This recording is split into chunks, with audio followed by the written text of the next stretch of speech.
Hai, kembali lagi di channel Highred. Di video kali ini aku akan menceritakan 3 kasus pencurian mayat yang terbesar. Tentunya sebelum aku menceritakan kasus ini, sebelumnya itu aku riset dulu dan aku juga ambil dari beberapa sumber. Nah, jika aku akan menceritakan kasus ini ada yang kurang tepat, kalian bisa tambahin atau koreksi di kolom komentar. Di Indonesia, pencurian mayat orang yang sudah meninggal merupakan hal yang cukup mencengangkan.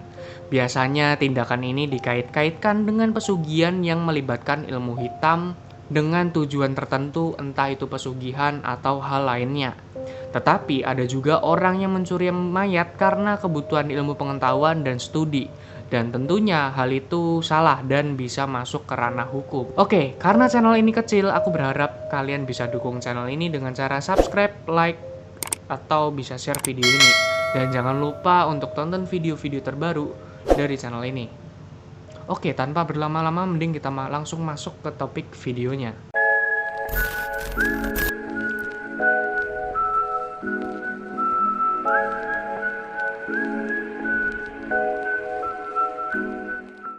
Kasus ke-1. Kasus yang satu ini datang dari John Scott Harrison. John Scott Harrison adalah seorang politikus Amerika. Dia adalah anggota Dewan dari Perwakilan Rakyat Amerika Serikat dari Ohio. Ohio adalah salah satu dari 50 kabupaten di Amerika Serikat. John Harrison adalah putra dari Presiden Amerika Serikat William Henry Harrison dan ibu negara Anna Harrison, serta ayah dari Presiden Amerika Serikat Benjamin Harrison. Dia adalah satu-satunya orang yang menjadi anak dan orang tua dari Presiden Amerika Serikat. John memiliki 2 istri dan 13 anak. John lulusan kedokteran dan dia meninggal pada 25 Mei 1878 yang lahir pada 4 Oktober 1804. Saat pemakaman John, pihak keluarga dikagetkan dengan adanya insiden pembongkaran kuburan atas nama Augustus Devin yang sudah dirusak dan mayatnya diambil. Augustus Devin ini juga masih sekeluarga sama John. Merasa khawatir, hal tersebut juga menimpa John. Keluarga kemudian mengambil inisiatif untuk makam John dilapisi dengan semen dan batu berat.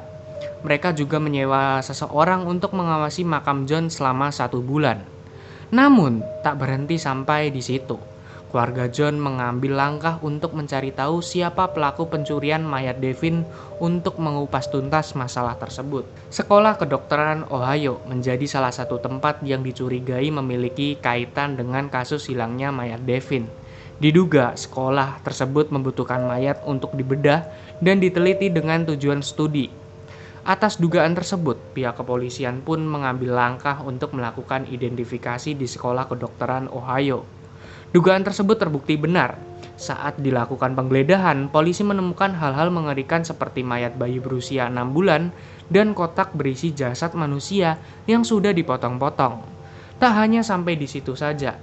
Polisi juga menemukan sebuah mayat yang tengah berada dalam posisi digantung dan wajahnya ditutupi topeng. Alangkah terkejutnya polisi ketika mengetahui ternyata yang sedang dibedah adalah mayat John Harrison yang ternyata lolos dari pengawasan yang telah dilakukan oleh keluarga. Mayat John dicuri usai beberapa jam dimakamkan.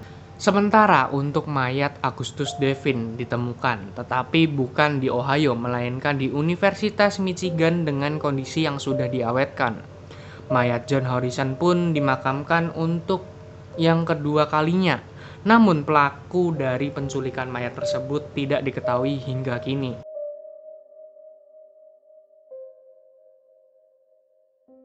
Kasus kedua. Kasus yang kedua ini datang dari Charlie Chaplin. Charlie Chaplin lahir pada 16 April 1889, meninggal pada 25 Desember 1997. Charlie Chaplin adalah seorang komedian Inggris yang merupakan salah satu aktor film paling terkenal dalam sejarah Hollywood di era film hitam putih serta sutradara film yang paling sukses. Aktingnya di layar perak menjadikan Charlie Chaplin salah satu artis pantomim dan badut terbaik yang terbaik sering menjadi panutan bagi seniman dalam hal yang sama. Charlie Chaplin sempat menjadi korban perampokan makam pada Maret 1978. Kuburan Charlie di Corsier-sur-Vevey di Swiss telah dibongkar dan seluruh peti mati beserta jenazah Charlie sudah hilang. Awalnya, tuduhan diberikan pada pengembar berat Charlie yang ingin memulangkan sang legenda ke Inggris. 2 bulan setelahnya, pelaku pun ketahuan. Ia adalah Roman Wardas dari Polandia dan Gacho Ganev dari Bulgaria. Untuk tubuh Charlie, mereka meminta imbalan sebesar 2,6 juta US dollar atau setara dengan 37,2 miliar. Istri Charlie saat itu, Ona Chaplin, tidak mau membayar dan malah menjebak para perampok makam hingga ditangkap polisi pada Mei 1978. Tubuh Charlie akhirnya ditemukan di sebuah ladang jagung di Noville, 19 km dari kuburan aslinya. Tubuh Charlie akhirnya kembali ke Corsair dan petinya dikelilingi dengan beton agar aman supaya nggak dimaling lagi gitu.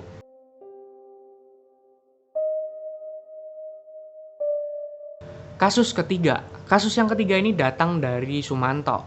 Sumanto bukanlah mayat yang dicuri, tetapi Sumanto adalah tersangka pencurian mayat. Dan Sumanto ini cukup terkenal atas aksinya mencuri mayat. Sempat menggemparkan di masanya. Indonesia dihebohkan pada 2003 dengan laporan kanibalisme berasal dari Purbalingga, Jawa Tengah. Sumanto dikabarkan memakan bukan 1, melainkan 3 jenazah. Pada Januari 2003, Sumanto ditangkap karena menyantap mayat seorang perempuan di Purbalingga. Setelahnya, ia mengaku pernah memakan 2 mayat lain saat masih bekerja di Lampung. Konon Sumanto percaya bahwa praktik ini memberikan ilmu kebatinan. Akhirnya si Sumanto ini dijatuhi hukuman penjara 5 tahun. Sumanto dinyatakan bebas pada 2006. Ditolak dari tempat asalnya, Sumanto hingga kini dirawat di Yayasan Anur Purbalingga. Jadi si Sumanto ini udah habis keluar dari penjara, ditolak sama lingkungan sekitarnya, dan akhirnya Sumanto ini ditaruh di Yayasan Anur Purbalingga gitu. Kan saya dijadikan boneka. Negara mana, keraton mana, berapa negara? Kita tuntut. Saya Sumanto sanggup menumpes semuanya. Menuntut ya, Ya, menuntut bukan hanya menuntut, setakdirnya, segustinya, kami tumpes semuanya. Yang nyipta boneka harus minta maaf kalau kamu mas. Oh harus.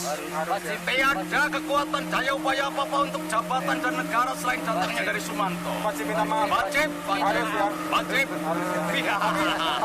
Tapi mau memaafkan nggak kalau dia minta Oh maaf? mau. Mau ya. Bisa. Oke, bagaimana dengan kasus ini atau cerita ini? Apakah kalian suka? Jika kalian suka, kasih like, komen, subscribe, dan jangan lupa untuk dukung channel yang kecil ini. Oke, sekian videonya. Terima kasih udah nonton. Goodbye.